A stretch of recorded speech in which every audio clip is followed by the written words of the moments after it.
ओडिशावासी को नमस्कार। News Odisha channel रे आपनकु स्वागत। आईपीएल 2020 रो पूर्ण कार्यसूची घोषणा करा जायछि। मुंबई इंडियंस सेप्टेम्बर 19 रे हेबाकु थिबा ओपनिंग मैच रे चेन्नई सुपर किंग्स को भेटिबो। बहु प्रतीक्षित इंडियन प्रीमियर लीग आईपीएल 2020 रो कार्यसूची रविवार घोषणा करा जायछि।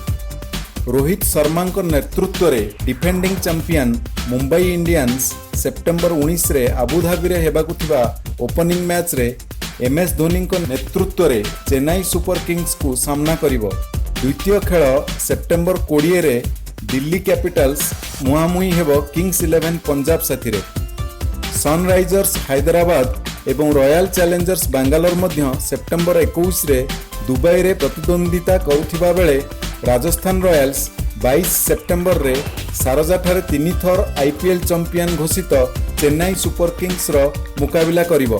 संयुक्त अरब एमिरेट्स रे खेला जिबाकु थिबा टूर्नामेंट रो संध्या मैच भारतीय समय संध्या 7:30 रे आरंभ हेबो। सेठारे 10टी डबल हेडर रहिबो एवं अपराह्न मैच भारतीय समय 3:30 मिनिट रे आरंभ हेबो। बीसीसीआई रिलीज अनुसार प्ले ऑफ एवं फाइनल पाई स्थान एपर्यंत घोषणा करा जाय नाही। भारत में कोरोना भाइरस मामला वृद्धि हेतु यूएई रे इंडियन प्रीमियर लीग रो 13तम संस्करण अनुष्ठित हेबाकु जाउछि। बुलेटिन को एठी रखुछु। जय जगन्नाथ।